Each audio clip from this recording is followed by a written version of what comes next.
আর বাপের বিষয় বলার আগে আমি একটা ছোট্ট গল্প বলবো, যেটা হয়তো আমরা করছি আসছি সেই জায়গায়, কিন্তু সেই কাজটা করছি না। মন দিয়ে শুনলাম গল্প। দুজন ব্যক্তি ছিল, একজন কম বয়স যুবক আর একজন একটু বয়সটা বেশি, নাকি থুরথুরে বুড়ে, একটু বয়সটা বেশি, একজন যুবক। তারা কাঠ কাটে। তো তারা একদিন যাচ্ছে সকালবেলা কাঠ কাটার জন্য, দুজনে রাস্তায় চলছে, যুবকও আর ওই বৃদ্ধ লোক, দুজনে যাচ্ছে, দুজনের হাতে কুঠার আছে। এবার তারা যেতে যেতে তাদের মনে হঠাৎ খেয়াল হলো যে চলো আজকে না একটা শর্ত লাগাই, রোজই তো কাঠ কাটি, তুমি যা কাঠ কাটো তুমি নিয়ে যাও, আমি যা কাঠ কাটি আমি নিয়ে যাই, আজকে একটা শর্ত লাগাই। কি শর্ত? যুবক ব্যক্তি বলছে কি শর্ত না, বলছে আজকে না যে বেশি কাঠ কাটবে আর যে কম কাঠ কাটবে, সে যে কম কাঠ কেটেছে তার যতগুলি কাঠ সে কেটেছে কম, ওই যে বেশি কেটেছে তাকে দিয়ে দেবে। তো যুবক বলছে আচ্ছা এই শর্ত? হ্যাঁ। তো যুবক মনে মনে হাসছে, তুমি বুড়ো, তুমি কি বেশি কাটতে পারবে? আমি যুবক আছি, আমি কাটবো তো বেশি। এই কেমন বোকার মতো শর্ত করছে। তো যুবক মনে মনে এটা চিন্তা করছে।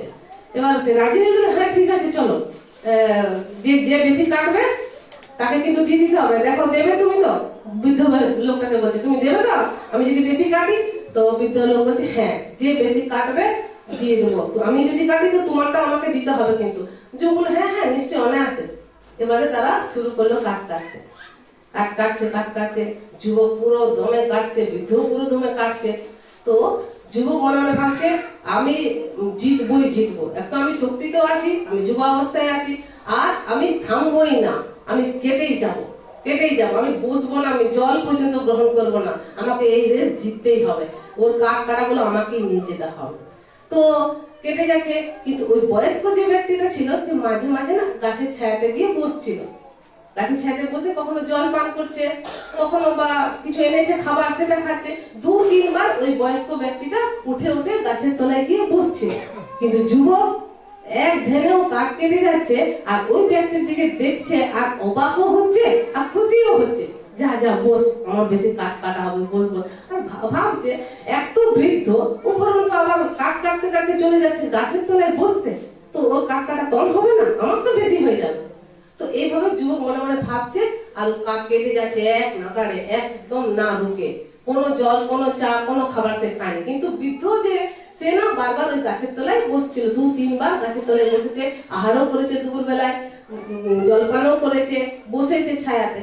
এবার লাস্ট যখন 5টা বেজে গেছে, এবার এসেছে সেই সময়, বোনার সময়, কার কত কাঠ কাটা হলো। তো যখন কাঠগুলো জড়ো করছে, বৃদ্ধ ব্যক্তি যতগুলো কাঠ কেটেছে ও জড়ো করছে, আর যুবক যতগুলো কাঠ কেটেছে জড়ো করছে। জড়ো করতে করতে যখন লাস্ট সময় এলো, লাস্ট সময় কি দেখা যাচ্ছে, যিনি বৃদ্ধ তার কাঠ অনেক হয়ে গেছে কাটা, কিন্তু যে যুবক তার অনেক কম হয়ে গেছে কাটা। অবাক লাগছে না? কি করে? ও তো রোগেও নেই, ও তো জল পর্যন্ত পান করেনি, উপরন্তু ও যুবক ব্যক্তি, ও বৃদ্ধ থেকে শক্তি বেশি, তাই না?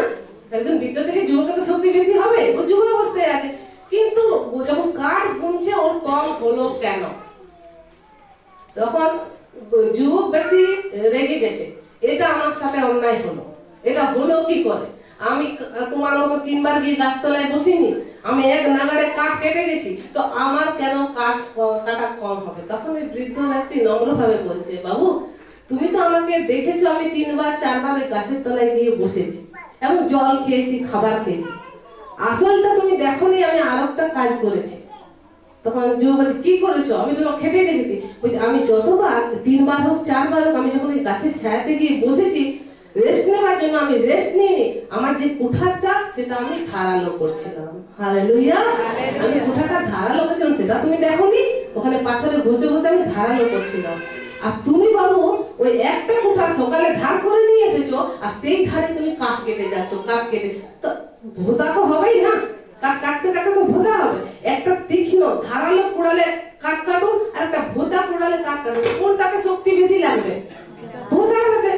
আর কাঠ কমও কাটা যাবে ভোতা কুড়ালটাতে, কিন্তু যিনি বৃদ্ধ তিনি কি করছেন, তীক্ষ্ণ করে নিয়ে আসছেন, তো তার শক্তিও লাগছে না, সময়ও লাগছে না। ওই বৃদ্ধ যখন বারবার তীক্ষ্ণ করে পুরো ধারালো করে নিয়ে আসছেন, মোটা মোটা কাঠ একবার দিচ্ছে, 2 টুকরা হয়ে যাচ্ছে। কিন্তু যখন যুবক ওই সেই সকালবেলায় ধার করে নিয়ে এসেছিল সেই কুঠারটাতে মারছে মারছে মারছে, একবার দুবার তিনবার চারবার মারছে, তবে গিয়ে কাঠটা দু টুকরা হচ্ছে। কিন্তু বৃদ্ধ যখনই মারছে 4 টুকরা হয়ে যাচ্ছে, কারণ পুরা তীখা আছে তার কুঠার, কারণ সে বসে বসে একবার করে তীখা করছে। তখন ও বাবা যে আচ্ছা এই কারণে বলছে তীক্ষ্ণ কুঠারে না বেশি কাঠ কাটা যায়। তো এখানে আপনি ওই বৃদ্ধ আর যুবকের জায়গায় নিজেদেরকে রাখুন, আর কুঠার যেটা হচ্ছে সেটা হচ্ছে আপনার বিশ্বাসকে রাখুন। তো আপনাদের বিশ্বাস কি সেরকম তীক্ষ্ণ আপনারা করছেন?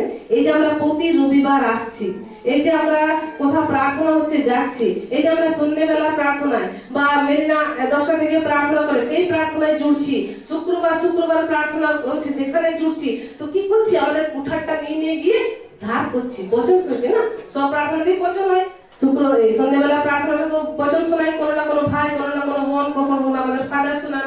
মেরিনা যে প্রার্থনা চালাচ্ছে 10টা থেকে, ও বচন দেয়, ওখানেও কেউ না কেউ বচন দেয়। তো বচনকে কি বলছে? বাক্যে পাথর বলছে না, পাথর চারটান, যিশু চারটান, আর যিশুকে যিশু বচন।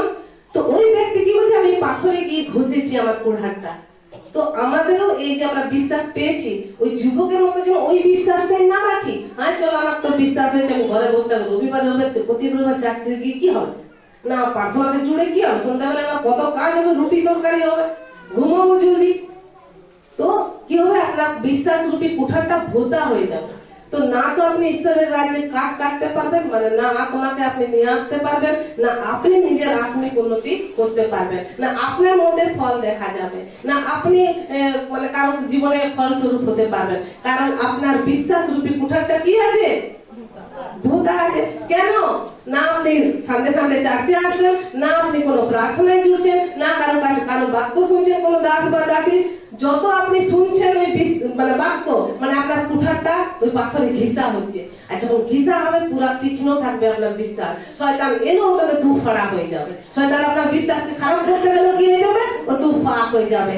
আর ভোতা থাকলে কি হবে? কিছু আপনি কোনো আত্মাও বাঁচাতে পারবেন? আপনার তো ঠুকে ঠুকে ঠুকে ঠুকে একটা আত্মা বাঁচাতে মানে 15 বছর লেগে যায় ওকে বলতে বলতে। কিন্তু আপনি যদি তীক্ষ্ণ আছেন, আপনি বলবেন, আর ওই ব্যক্তি বিশ্বাস করে নেবে। Hallelujah, hallelujah. তো আজকে আমরা কি করতে এসেছি? তীক্ষ্ণ করতে এসেছি আমাদের বিশ্বাস রূপী তরোয়ালকে, কুঠারকে। প্রভু আমাদেরকে দিয়েছেন না বিশ্বাস রূপী তরোয়াল, হ্যাঁ না? এই বচন রূপী তরোয়াল, বিশ্বাস রূপী ঢাল। তো আমরা ওই তরোয়াল, আমরা ঢাল, আমরা কুঠার, আমাদেরকে ধারালো করতে হবে মাঝে মাঝে। আমরা আজকে সেইটাই করতে এসেছি। তো করুন ধার, শুনুন বাক্য, ঘিসুন আপনাদের বিশ্বাসকে, পরখুন আপনাদের বিশ্বাসকে আজকের বাক্যের দ্বারা। কি আপনারা কি সেটাই আছেন? প্রভু হয়তো অনেক অনেক অনেক জনের সঙ্গে কথা বলতে চলেছে। আসুন প্রার্থনা করি বাক্যের জন্য। হালেলুয়া। মহান সামর্থ্য পরাক্রমী সর্বশক্তিমান ঈশ্বর, প্রভু এই সময় আমি নিজেকে আর যতজন তোমার বাক্যকে শুনতে চলেছে প্রভু, প্রত্যেক জনকে তোমার চরণে সমর্পণ করি প্রভু। তুমি তাদেরকে এই মুহূর্তে পবিত্র আত্মায় ভরো, আত্মিক বুদ্ধি জ্ঞানকে খুলে দাও প্রভু। কারণ তোমার বাক্য আত্মা, আর তোমার বাক্যকে বুঝতে গেলে আমাদেরকে আত্মিক হতে হবে। তো প্রভু এই ভাই বোনেদেরকে সে তুমি আত্মায় ভরো পিতা, যাতে তোমার বাক্য বুঝতে পারে, শারীরিক ভাবে যেন আজকের বাক্যকে গ্রহণ না করে প্রভু, আত্মায় যেন সেই বাক্যকে গ্রহণ করে এবং বুঝতে পারে এবং সেই অনুসারে চলে।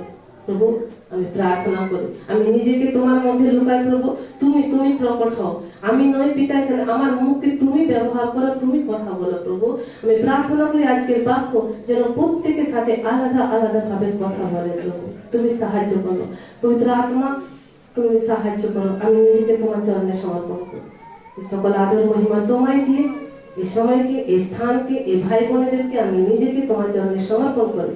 এই প্রার্থনা উদ্ধারকর্তা নাসরতীয় প্রভু যিশু আমরা তোমারই নামে চাইলাম, আমেন। বললাম কি নিয়ে আলোচনা করবো? পাপের নিয়ে। তো পাপের নিয়ে অনেক বিষয় আছে, যেটা মানে সবটা বলা যাবে না, কিন্তু যতটুকু আমি বলে বলে যাব আপনারা গ্রহণ করবেন আর আপনারা শিখবেন, আপনারা সেই অনুসারে নিজেদের জীবনকে চালাবেন, আপনারা নিজেকে দেখবেন। বচন হচ্ছে আয়না, আয়না দেখায়, তাই না? আপনি যখন আয়না দেখেন বা ড্রেসিং টেবিলে দাঁড়ান বা আয়না দেখছেন, সেই আয়নায় কি আপনার স্বামীকে দেখতে পান, আপনার ছেলেকে দেখতে পান, বা পাড়া প্রতিবেশীকে দেখতে পান, বা আপনার যাকে ভাসুরকে কাউকে দেখতে পান, বা যার সাথে আপনি অনেক ঝগড়া করেন গালে দেখছে তাকে দেখতে পান? তো যখন আমরা বাক্য শুনি না, আমাদের মধ্যে অনেকে আছে, কেন বলছি না, আমাদের বিশ্বাসের অনেক বিশ্বাস আছে অনেক বিশ্বাসী যারা যখন আয়না দেখানো হয়, বাইবেল দেখানো হয়, তারা কাউকে মনে করে এটা ওর জন্যই বলছে না। বচন যখন বলছে আয়না, তো আয়না আপনার চেহারা দেখাচ্ছে। এখানে আপনি নিজেকে দেখুন, নিজের চেহারা, আমি কি এরকম আছি, আমি কি এরকম করছি, বা প্রভু এখানে মানা করছে, আমি কি এরকম মানা শুনছি, ঠিক আছে? নিজেকে দেখুন, কাউকে এসবে মনে করবেন না যে হ্যাঁ ও এটা করেছিল আর ওর জন্য ওটা হয়েছে না। নিজেকে এইসব তুলনা করুন। হালেলুয়া। তো পাপের বিষয় নিয়ে বলবো, যে বাক্য নিয়ে আজকে আলোচনা করবো, সেটা হচ্ছে পাপের বিষয়। পাপের বিষয়ে কিছু কথা আলোচনা আজকে আপনাদের সাথে আমি করবো। একটা প্রশ্ন করি আপনাদেরকে, যারা অনেকদিন প্রভুতে আছো, যারা কম দিন আছো, সকলেই বলতে পারো যে এই পাপ কোথায় হয়েছিল, কোথায় এসেছিল? একটু ভাবনা চিন্তা করে বলো, প্রথম পাপ কোথায় এসেছে? স্বর্গে এসেছিল। হালেলুয়া। প্রথম পাপ স্বর্গে এসেছিল, এবং সেটা কারো হৃদয়ে এসেছিল, মনে এসেছিল। লুসিফার সে পাপ করেনি, কিন্তু সে কি করেছিল? মনে মনে সোচেছিল। তাহলে প্রথম পাপ না তো স্বর্গে, না তো উদ্যান বাটিকায়। প্রথম পাপ এসেছিল হৃদয়ে। কার? লুসিফার, স্বর্গদূতের। তার এমন একজনের ভিতরে এসেছিল যিনি পবিত্র ছিলেন, অতি পবিত্র ছিল। কারণ অতি পবিত্র ঈশ্বরের কাছে তিনি দাঁড়াতেন। ঈশ্বরের সামনে কোনো অপবিত্র ব্যক্তি দাঁড়াতে পারবেন? স্বর্গদূত, যারা স্বর্গদূত হয় তারা পবিত্র হয়, তারা পবিত্র হয়। তো লুসিফার যে ছিল, পরে তো দিয়ামল হলো। প্রথমে তো সে লুসিফার, প্রভু তাকে সব স্বর্গদূতের থেকে সুন্দর বানিয়েছিল, সব মানে সাদা পরিষ্কার আর দেখতে সুন্দর। তার ডানায় নানা ধরনের মণি মুক্তা, মানে অপূর্ব দেখতে সেই লুসিফার ছিল। আর তাকেই প্রভু তার সামনে দাঁড় করাতেন, রাখতেন। তার ডানা দিয়ে আওয়াজ সুর বার হতো। তো তার জায়গা কোথায় ছিল দেখতে পাচ্ছেন? প্রভুর সামনে। প্রভু তাকে সব থেকে মানে বেস্ট জায়গা দিয়েছিলেন, আমার সামনে দাঁড়াবে। তো সেই পবিত্র একজন স্বর্গদূতের ভেতরে পাপ এসেছিল, হৃদয়ে এসে পাপ মানে চিন্তা করছিল। সে কিন্তু ঈশ্বরের কাছে দিয়ে বলেনি, হে ঈশ্বর, তোর সিংহাসনটা আমার। বলেছিল? কথা পড়েছেন ঈশ্বরের বাক্যে? কথা বলতে পারবে ঈশ্বরের কাছে গিয়ে? ছাই হয়ে যাবে, ছাই হয়ে যাবে যদি বলে ঈশ্বরের সিংহাসনটা আমার তুই। সে মনে ভেবেছিল, শয়তান মনে ভেবেছিল। সেটা আমরা পাবো, সেটা আমরা পাবো বচনে, যখন আমরা দেখবো যিশায়া তার 14 পদে। তো দেখুন কত দুর্ভাগ্য যে একজন পবিত্র স্বর্গদূতের ভেতরে পাপ এসে গেল, হৃদয়ে পাপ এসে গেল। তো সর্বপ্রথম পাপ আমরা তাহলে কোথায় দিয়ে দিলাম? যখন কেউ জিজ্ঞাসা করবে বলবেন শয়তানের মনে, শয়তানের হৃদয়ে এসেছিল। না আদম বাটিকাতে আসেনি, উদ্যান বাটিকাতে প্রথমে পাপ আসেনি, শয়তানের হৃদয়ে সেই পাপ উজাগর হয়েছিল। আর যেমন আমরা বলছি, কাউকে আমি হাত চালিয়ে দিয়েছি, ওহো আমি পাপ করলাম। কাউকে আমি গালি দিয়ে দিলাম, বা কাউকে আমি হত্যা করলাম, আমি তো অনেক পাপ করেছি। না, প্রথম পাপ করার মাধ্যমে আসেনি। কেউ কাউকে হত্যা করেনি প্রথমে, কেউ কারোর চুরি করেনি, কেউ কারোর বউকে নিয়ে পালিয়ে যায়নি, কেউ ব্যভিচার করেনি। কি এসেছিল? মনে পাপ এসেছিল, হৃদয়ে সে চিন্তা করছিল সেই পাপটা। আমরা যখন বচন বার করবো তখন আমরা বুঝতে পারবো যে কোথায় প্রথম পাপটা এসেছিল। লুসিফার, স্বর্গদূতের, পবিত্র স্বর্গদূতের হৃদয়ে। আপনারা বার করুন যিশায়া তার 14 পড়ো, হিন্দিতে পড়তে পারলে আরো ভালো। যিশায়া 14, 12, 13 আর 14। যিশায়া 14:12। তুমি সকালে তারার মতো ছিলে, কিন্তু এখন তোমার আকাশ থেকে পতন হয়েছে। একদা পৃথিবীর সমস্ত জাতি তোমার সামনে মাথা নত করেছে, কিন্তু এখন তোমাকে কেটে ফেলা হয়েছে। 13 পদ। তুমি সর্বদা নিজেকে বলতে, আমি হব পরাৎপরের মতো, আমি স্বর্গারোহণ করব, ঈশ্বরের নক্ষত্র মণ্ডলীর ঊর্ধ্বে আমার সিংহাসন উন্নীত হবে। আমি পবিত্র দেবতাদের সমাগম পর্বতে অধিষ্ঠান করব, ওই পর্বতের উপর দেবতাদের সঙ্গে আমার সাক্ষাৎ হবে। 14 পদ। আমি মেঘের বেদিতে উঠব, আমি পরাৎপরে তুল্য হব। হালেলুয়া। কি লাস্ট 14টা কি বললাম? আমি পরাৎপরে তুল্য হইব, ঈশ্বরের তুল্য হতে গিয়েছিল। আর সেটা সে কোথায় ভাবছিল? বলেছিল গিয়ে, ও ঈশ্বর আমি তোর তুল্য হইব, তুই ওখান থেকে হাঁট, আমি বলে বসবো না। এত বড় কারো সাহস নেই যে সে গিয়ে ঈশ্বরের সামনে বলবে, বলতে বলতেই ছাই হয়ে যাবে। ঈশ্বরের দাসের নিয়ে যদি কেউ নিন্দা করে তার কত বড় শাস্তি হয়ে গেল আমরা দেখলাম হরিয়ানার মাধ্যমে, না? তো ঈশ্বরের সামনে গিয়ে সে বলতে পারবে না। মনে মনে লুসিফার ভেবেছিল, দুর্ভাগ্যবশত একজন স্বর্গদূত, পবিত্র স্বর্গদূত, তার ভিতরে সেই পাপ রূপী মানে হৃদয়ে এলো পাপ, আর যার কারণে আমরা জানি মৃত্যু ঈশ্বর থেকে দূরে এলো, মানে মৃত্যুই হয়ে গেল। লুসিফার এখন দিয়াবল হয়ে নিচে আছে, নরকে যাওয়ার জন্য প্রস্তুত হয়ে আছে, কারণ সে না ক্ষমা চাইবে, না ক্ষমা চেয়েছে, না চাইবে, অতএব তার জন্য নরক প্রস্তুত আছে। আর সে চায় আমি একা কেন যাব, আমি একা কেন যাব, আমি যখন যাবো নরকে, তো ঈশ্বরের সৃষ্টিগুলোকে নিয়ে যাই দু চারজনকে, যাকে পারবো। সে লক্ষ্য রাখে কাকে পারবো, কিন্তু তার অধিকার কার উপরে নেই। আপনি যখন তাকে জায়গা দিবেন ওই হৃদয়ে, হওয়াও কোথায় জায়গা দিয়েছিল প্রথমে? হৃদয়ে। ভেবেছিল যখন তাকে ফলটা দেখিয়েছিল। তো এইখানে যিশাইয়া তার 14-13 পদে কি বলছে? তুমি মনে মনে বলিয়াছিলে, হালেলুয়া। আর 12 পদে কি বলছে? হে প্রভাতী তারা, উষা নন্দন, তুমি তো স্বর্গ ভ্রষ্ট হইয়াছ। এখানে প্রভাতী তারা কাকে বলছে? লুসিফারকে, সে স্বর্গদূতকে। প্রভাতী তারা, উষা নন্দন, ভোরের সন্তান, তুমি তো স্বর্গ ভ্রষ্ট হইয়াছ। কে স্বর্গ ভ্রষ্ট হয়েছিল? লুসিফার না? তাকে ফেলে দেওয়া হয়েছিল স্বর্গ। হে জাতিগণের নিপাতনকারী, তুমি ছিন্ন ও ভূপতিত হইয়াছ। তাকে ছিন্ন করা হলো উপর থেকে, আর ভুয়ে নিচে ফেলে দেওয়া হলো। হালেলুয়া। তুমি মনে মনে বলিয়াছিলে আমি স্বর্গারোহণ করিব। কি বলেছিল? আমি স্বর্গে আরোহণ করিব। এখনো স্বর্গে গেছে কিনা আমরা জানি না, সেটা আপনারা বাইবেলে খুঁজে নিয়ে যাবেন আপনারা, যে শয়তান স্বর্গে যেতে পেরেছে কিনা। হালেলুয়া। তো কোথায় সে চিন্তা করেছিল, কোথায় বলেছিল? মনে মনে। 13 পদটা ভালো করে পড়ুন। তুমি মনে মনে বলিয়াছিলে, লুসিফারকে বলছে তুমি মনে মনে বলিয়াছিলে আমি স্বর্গারোহণ করিব, আর ঈশ্বরের নক্ষত্রগণের ঊর্ধ্বে আমার সিংহাসন উন্নত করিব। কোথায়? ঈশ্বরের নক্ষত্রগণ, ঈশ্বর যে সৃষ্টি করেছে তারা নক্ষত্রগণের ঊর্ধ্বে, আমার স্বর্গের ঊর্ধ্বে আমার কি হবে? সিংহাসন উন্নত করিব, আমি নিজে করিব। সমাগম পর্বতে উত্তর দিকে প্রান্তে উপবিষ্ট হইব। 14 পদে বলছে আমি মেঘরূপ উচ্চ স্থলীর উপরে উঠিব, আমি পরাৎপরের তুল্য হইব। আমি ঈশ্বরের তুল্য। আর ঈশ্বর, বাইবেল বলছে ঈশ্বর অপেক্ষা তোমাকে অল্পই ন্যূন করিয়া হইয়াছে।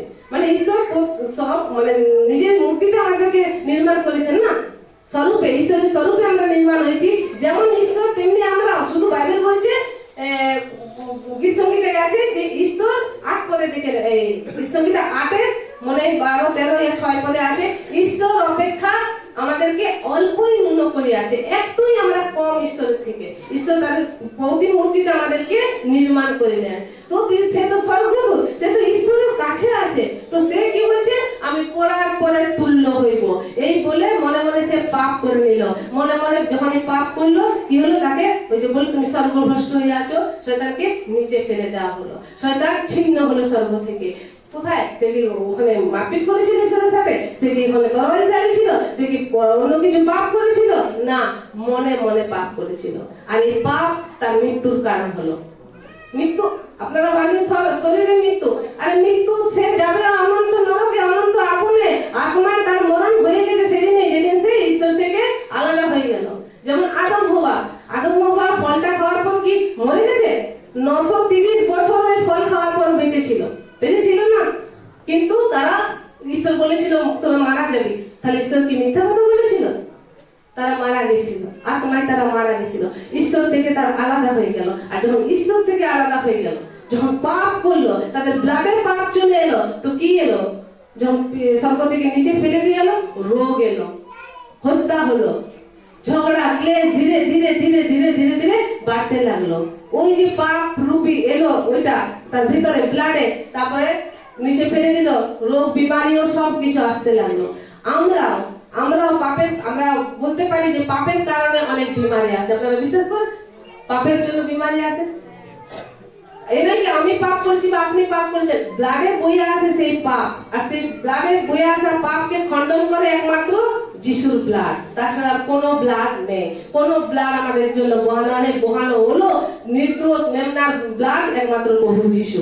পবিত্র পবিত্র অতি পবিত্র রক্ত শুধু প্রভু যিশুর রক্ত, হ্যাঁ না? দূষিত রক্ত তো দূষিত রক্ত পারবে শুদ্ধ করতে, পবিত্র পারবে অশুদ্ধ রক্তকে শুদ্ধ করে দিতে। তো আমার যিশুর রক্ত শুদ্ধ, তো সেই যিশুর রক্ত দ্বারা আমাদের পাপ মোচন হয়, আমরা পাপ থেকে মুক্তি পাই, আমরা রোগ বিমারি থেকেও মুক্তি পাই। তারা দাওয়াই দিচ্ছিল না কিছু জনে, হয়তো সবার জানে না, এই যে বোনটা বসে আছে এও রোগের কারণে মরতে বসেছিল, একদম মানে কি বলবো, ডাক্তারও জবাব দিয়েছে, আওয়াজ পর্যন্ত বন্ধ হয়ে গেছিল। হয়তো এমনি বলা হয় না, তোমরা জানো না সবাই, কিন্তু এর অনেক বড় দাওয়াই, অনেক বড় দাওয়াই এর বলা সত্যিকারের উচিত।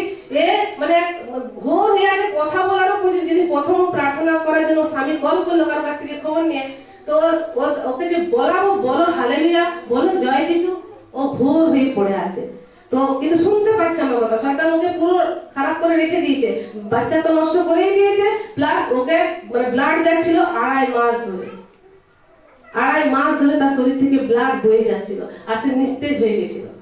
কিন্তু যখন সে প্রভুর বাক্যকে আমি বললাম ওকে বলো, ও স্বামী বলে মনে মনে বলো ঈশ্বরের বাক্য। তো যখন ঈশ্বরের বাক্য সে বলছে বলছে বলছে, তো প্রার্থনা হলো, বিশ্বাস করবে না, প্রার্থনা করে 8 ঘন্টা, যে মেয়েটা মানে টু শব্দ করতে পারলো না, সেই মেয়েটা কথা বললো 8 ঘন্টা। আর আজ দেখে না, প্রভুকে জীবন দিয়েছে, জীবিত আছে, প্রভু মহিমা করছে, হালেলুয়া হালেলুয়া। ও অনেক বড় ভক্ত। আর আমাদের চার্চে অনেক অনেক জন আছে, সত্যি তারা অসুস্থ ছিল, সত্যি রোগী ছিল, বিমার ছিল, মৃত্যু যন্ত্রণায় ছটফট করছিল। আজ আমরা জবাবলের বাবার শুনলাম, কিন্তু তারা যখন বিশ্বাস করলো, সঠিক পথে বিশ্বাস করলো, তো কি হলো, প্রভু যিশু তার বাবাকে ছুটকারা দিলেন। আর প্রভু যিশু যখন ছুটকারা দেন, তখন একটা কথা তিনি বলেন, যখন ছুটকারা দেন না, তখন একটা কথা তিনি বলেন। এবার বলবে কোথায় বলে, আমরা কি করে জানবো কি করে বলে? আপনি যখন প্রভু যিশুতে এসেছেন, আপনি পাপের বন্ধনে ছিলেন, নেশায় ছিলেন, যার কারণে আপনার রোগ ছিল, ডাক্তার হয়তো জবাব দিয়ে দিয়েছিল, তো আপনি যখন প্রভুর কাছে এলেন, প্রভু আপনার প্রার্থনা শুনলেন এবং আপনাকে সুস্থ করলেন। তো এই সুস্থতা নিয়ে তো প্রভু আপনাকে আরেকটা কিছু করতে বলে, কি বলে? আর পাপ করিস না, আর পাপ করিস না। আপনি এলেন, সুস্থ নিলেন, আবার যদি সেই পাপে যান, তো প্রভু বলেছিলেন যে হতে পারে এর থেকেও বড় বিপত্তি তোর জীবনে আসতে পারে, এর থেকেও বড় বিপত্তি তোর জীবনে আসতে পারে। যেমন আমরা শয়তানে নিয়ে বলে যে কোনো ব্যক্তির ভিতর থেকে যদি কোনো দুষ্ট আত্মা বার হয়, তো সে মরুপ্রান্তরে ঘুরে বেড়াতে থাকে, আর একবার করে দেখতে আসে যে এই যে এর ভিতরে আমি ছিলাম, আমি দেখি কেমন আছে। সেখানে যদি ধোয়া মাজা থাকে, ধোয়া মাজা মানে না প্রার্থনা, না বাক্য, না সংগতি, কিছুই নেই, তো ওই শয়তান আর একা ঢুকে না। বাইবেলে লেখা আছে ওর থেকেও খতরনাক, ওর থেকেও বিপজ্জনক আরো 7 জন দুষ্ট আত্মা নিয়ে সেই ব্যক্তির ভিতরে প্রবেশ করে, এবং ওই ব্যক্তির অবস্থা সে প্রথম অবস্থা থেকে এই শেষ অবস্থা আরো শোচনীয় হয়ে যায়। তো প্রভু ওই বাক্যে বলছে যে আর পাপ করিস না, হিন্দিতে ভালো লাগে, फिर से पाप मत करना, ये ना हो कि बड़ी विपत्ति तुझ पर आ पड़े। हालेलुया। जोहन তার 5 থেকে 9 পড়বো। যোহনের পাঠ পদ বার করবো। যোহন তার 5 থেকে 9, একটা একটা আস্তে আস্তে জোরে জোরে পড়বো। সেখানে এক লোক ছিল যে 38 বছর ধরে রোগে ভুগছিল। যিশু তাকে সেখানে পড়ে থাকতে দেখলেন। তিনি জানতেন যে তিনি দীর্ঘদিন ধরে রোগে ভুগছেন। যিশু তাকে বললেন, তুমি কি সুস্থ হতে চাও? সেই অসুস্থ লোকটি বলল, মহাশয়, আমার এমন কোনো লোক নেই, জল কেঁপে ওঠার সময় সে আমাকে পুকুরে নামিয়ে দেবে। আমি এখানে পৌঁছানোর আগেই কেউ না কেউ আমার আগে পুকুরে নেমে পড়ে। যিশু তাকে বললেন, উঠো, তোমার বিছানা গুটিয়ে নাও, হেঁটে বেড়াও। লোকটি সঙ্গে সঙ্গে ভালো হয়ে গেল আর তার বিছানা তুলে নিয়ে হাঁটতে থাকলো। হালেলুয়া। হালেলুয়া। কি বলছে বাইবেলে? সঙ্গে সঙ্গে তৎক্ষণাৎ চাঙ্গা হয়ে গেল। হিন্দিতে যেটা বলছে তুরন্ত চাঙ্গা হয়ে গিয়া। हालेलुया। সেটা সন্ধ্যাবেলা মিটিং বলা ছিল না, তুরন্ত প্রভু তুরন্ত কার্য করনে वाला, তুরন্ত কর। তুরন্ত পিতরের হাত ধরে নিলেন, হ্যাঁ না, তুরন্ত তিনি চলে এলেন সেখানে তারা যখন আর্তনাদ করছিল। তো আপনারা চান তো তুরন্ত চাঙ্গা হতে, তুরন্ত ছুটকারা পেতে নিজেদের সমস্যা থেকে? তো বাক্যকে শুনুন, বাক্যকে শুনুন। তো এখানে একটা ব্যক্তির কথা বলছে, আর সেখানে একটা কি ছিল? কুণ্ড, পুকুরের ছোট পুকুরের মতো, চৌবাচ্চার মতো। আর সেখানে তার গুণ কি ছিল? যে না, আগে তো বলে দিই যে ওখানে একটা কি মানে পুষ্করিণী পুকুরের মতো ছিল, তার 5টা ঘাট ছিল। কটা ঘাট ছিল? আর বাইবেল বলছে 5টা ঘাটের ধারে ধারে লোকে ভরে ছিল। কেমন লোক? খঞ্জ, অন্ধ, লুলা নাগড়া এগুলো পড়েছিল ধারে, রোগী ব্যক্তিরা ওই 5টি ঘাটে। এনে কি একটা ঘাট ছিল, অনেক ভিড় ছিল। 5টা ঘাট, 5টা ঘাটে। 5-এর 2 পদে যদি আমরা পড়ি যে জেরুজালেমে মেজদারের নিকট একটি পুষ্করিণী আছে, ইব্রিয় ভাষায় সেটির নাম বৈতসেদা। কি নাম? বৈতসেদা। তাহার 5টি চাঁদনি ঘাট, সেই সকল ঘাটে, সব ঘাটে কি ছিল? বিস্তর রোগী, 1-2 রোগী নয়, বিস্তর রোগী, অন্ধ, খঞ্জ ও শুষ্কাঙ্গ পড়িয়া থাকিত। কিসের কাছে পড়ে থাকতো? ওই যে বললাম কুণ্ডটার একটা গুণ ছিল, এক সময় মানে সময় সময় কুণ্ডের জলটা কেঁপে উঠতো, মানে সবশুধু ওই কাঁপাতো জলটা।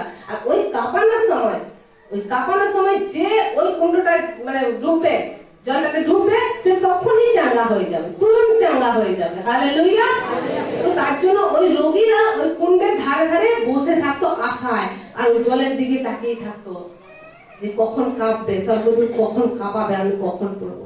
আমরা কি সেই ঈশ্বরের বাক্য যখন চলে সেরকম ভাবে থাকি হাঁ করে, যে কোন বাক্যটা আমাকে নেব, কোন নকিলা পাথরটা আমার গালিয়তের জন্য আমি তাকে মারবো।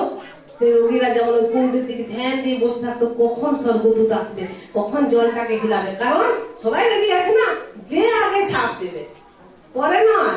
ওই হতে হতে তো সবাই এমনি রেডিই থাকে, কেঁপেছে আর ছাপ দেবে, ছাপ দিল না, সে সুস্থ হয়ে গেল। তাহলে সবাই কম্পিটিশনে সেখানে থাকে, কে ছাপ দেবে। তো সবাইকে কত ধ্যান দিয়ে থাকতে হতো যে কখন এনে কি টাইম ফিক্স ছিল, এই সময় আসবে স্বর্গদূত আর জলটা হিলাবে আর আমি ডুববো। তো তাহলে জানতো যে এই সময় বলে চলো সবাই ধ্যান দিই। না, ওখানে কোনো টাইম উল্লেখ করা হয়নি। সময় স্বর্গদূত এসে জলটা কাঁপাতো, আর যখনই জল কাঁপতো, যে অসুস্থ ব্যক্তি প্রথমেই ছাপ দিত, সেই প্রথম ব্যক্তির জন্য আপনারা হন। হালেলুয়া।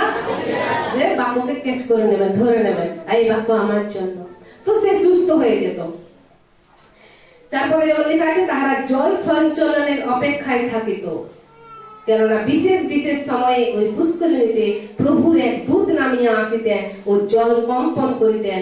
সেই জলকম্পনের পরে যে কেহ প্রথমে জলে নামিত, তাহার যে কোনো রোগ, এতগুলো রোগ বললো না, বিস্তর রোগ, কি অন্ধ, খঞ্জ, শুষ্কাঙ্গ, আরো যা রোগী, বলছি যে কোনো রোগ হোক, তোমার যে কোনো রোগ হোক, প্রভু যিশু তার কাছে এসো, তিনি সব ঠিক করতে সামর্থ্য রাখেন। জল মানে তো জীবন মানে তো প্রভু যিশু। তো জল সঞ্চালনের সময় যে কাঁপছে, যখন বাক্য চলছে কাঁপছে, আমি হাঁ করে বসে আছি, এটা আমি নেব, এটা আমার ভিতরে যাক আর কার্য করে। যখন বাক্য ভিতরে যায়, কার্য করে, আর তখন সেই ব্যক্তি সুস্থ হয়ে যায়। তাই কিন্তু বাক্য চলতে চলতে কেন লোক সুস্থ হয়ে যায়? ওই বাক্য তার বসে শুনছে হাঁ করে। ওই যেমন এই ব্যক্তিরা, এই রোগীরা ওই জল সঞ্চালনের অপেক্ষায় থাকতো, কখন কাঁপছে আর আমি আগে ঝাঁপ দেবো। আগে না পেলে তারা সুস্থ হতো না, প্রথমটাকে ঝাঁপ দিতে হবে। তো সেখানে একজন ব্যক্তি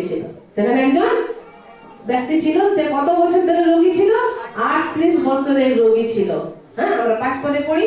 আর সেখানে একটা লোক ছিল, সে 38 বছরের রোগী। তাহলে এখানে আমরা তার কি পরিচয় পেলাম না, নাম পেলাম। যেমন অন্ধ বর্থলোমের নাম পেয়েছিলাম, ও ছিল। জাইরের মেয়ের নাম পেয়েছিলাম, জাইরের মেয়ে। কিন্তু এখানে কোনো নাম উল্লেখ করেনি, এখানে শুধু বয়স উল্লেখ করেছে। তাও আবার উল্লেখ করেছে রোগের বয়স বলা হয়েছে, ব্যক্তির বয়স বলা হয়নি। 38 বছরের রোগী। 6 পদে, যিশু তাহাকে পড়িয়া থাকিতে দেখিয়া, কি করলো? যিশু যখন এলো সেখানে, সে চাঁদনি ঘাটে, যে ঘাটে ওই ব্যক্তি পড়েছিল, যিশু যখন এলো, কি দেখলো? সে পড়ে আছে। কারণ সে প্যারালাইসিস রোগী ছিল, অপং, মানে চলতে ফিরতে পারে না, পড়ে আছে। তো যিশু কি দেখলেন? তাকে পড়িয়া থাকিতে দেখিলেন ও তিনি আবার তার নিয়ে জিজ্ঞাসা করেছেন প্রভু যিশু আশেপাশে কাউকে, তবেই তো বলছে। আর কি বলছে, তাহাকে পড়িয়া থাকিতে দেখিয়া ও দীর্ঘকাল সেই অবস্থায় রইয়াছে, জানিয়া কহিলেন, তুমি কি সুস্থ হতে চাও? হালেলুয়া। তো প্রভু আপনাদের সবার বিষয় জানেন, প্রভু আমার বিষয়ে জানেন, আমার কি সমস্যা জানেন, আপনার কি সমস্যা জানেন। শুধু রোগের সমস্যা হয় না, মানুষের অনেক কিছু সমস্যা থাকে। তো প্রভু আজকে বাক্যের মাধ্যমে, সেদিন যেমন ওই 38 বছর ব্যক্তিকে বলছিলেন, তুমি কি সুস্থ হতে চাও, তো প্রভু আজকে আপনার সাথে দাঁড়িয়ে কথা বলছে ওখানে, বেটি তুই কি এটা থেকে ফ্রি হতে চাস? আমার সন্তান, তুই কি এটা থেকে আজাদ হতে চাস? তো 38 বছরের রোগীকে প্রভু কি বললেন? প্রভু সবার কাছ থেকে খবর নিলেন, হয়তো প্রভু জানলেন কি দীর্ঘকাল এখানে পড়ে আছেন, তো তুমি কি সুস্থ হতে চাও? এবার প্রভুর প্রশ্ন কি? সবাই মনে রাখবো, প্রভুর প্রশ্ন ছিল, তুমি কি সুস্থ হতে চাও? আপনাকেও জিজ্ঞাসা করছে, প্রভু তুমি কি সুস্থ হতে চাও? তা আপনি কি বলবেন? আপনার যেটা করবেন, হ্যাঁ আমি সুস্থ হতে চাই, এটা বলুন। কিন্তু এখানে 60 পদে ওই 38 বছর ধরে পড়ে থাকা রোগী, যে 38 বছর পর্যন্ত সুস্থ হয়নি, সেই ওই চাঁদনি ঘাটে এত বছর পড়ে থাকা সত্ত্বেও ওই জলটাতে ডুবতে পারেনি, কারণ তার সঙ্গে কেউ ছিল না, সে একা ছিল। কত কষ্টে সে ছিল, এত রোগী, টাকা পয়সা তো খতম, সুস্থতা হবার আশায় যে চাঁদনি ঘাটে পড়েছিল, যেখানে অনেক ব্যক্তি চাঙ্গা হয়ে গেছিল, কিন্তু সে হতে পারছিল না, কারণ সে সুস্থাঙ্গ, সে একটা অপং ব্যক্তি ছিল, সে প্যারালাইজ, সে যেতে পারছিল না নিজে। দেখুন 60 পদে সে কি উত্তর দিচ্ছে। রোগী উত্তর করিল, মহাশয়, আমার এমন কোন লোক নাই যে যখন জল কম্পিত হয় তখন আমাকে পুষ্করিণীতে নামাইয়া দেয়, আমি যাইতে যাইতে আরেকজন আমার আগে নামিয়া পড়ে। শুনলাম কি উত্তর দিল? সোজা উত্তর দিল। ও ঘুরে প্রভুকে এগুলো জিজ্ঞাসা করেছে? তো আমাকে আর জিজ্ঞাসা করছে, তুই সুস্থ হতে চাস? এবার আমি বলবো, আমার সাথে কেউ সম্পর্ক রাখেনি, আমার স্বামী আমাকে দেখে না, আমার আমি বলবো না যে আমি সুস্থ হতে চাই। ও কি বলছে, ঘুরিয়ে ফিরিয়ে ঘুরিয়ে, মানে প্রভু যিশু ও কি চাইছে, রোগী ব্যক্তিটা কি চাইছে, এই বচনের মাধ্যমে আমরা কি জানতে চাইলাম? ও তো জানে না যে প্রভু যিশু, ও তো চিনে না, আমরা পরের কথাগুলো জানবো, জানে না প্রভু যিশু। ও যখন দেখছে এই ব্যক্তি চাইছে যে তুমি কি সুস্থ হতে চাও, তো সাধারণ ব্যক্তি ভেবেছে, এবং সে বলছে যে আমার না এমন কেউ নেই যে জল সঞ্চালনের সময় আমাকে সেখানে গিয়ে কি করবে, ডুবিয়ে দেবে, আর আমি সুস্থ হয়ে যাব। তার মানে ও প্রভুকে বলতে চাইছে, প্রভু আমার কেউ নেই, তো চলো আমাকে উঠাও আর জলে ডুবাবে, যখন জল কম্পন হবে। হালেলুয়া। দেখো বচনটা পড়লেই বুঝতে পারবে, রোগী তার দুঃখের কথা জানাচ্ছে, এই নাকি হ্যাঁ আমি সুস্থ হতে চাই, দুঃখের কথা কি আমি ওই জলটাতে ডুবলেই আমি সুস্থ হব। ও জানছে না জল সামনে ঈশ্বর দাঁড়িয়ে আছেন। হালেলুয়া।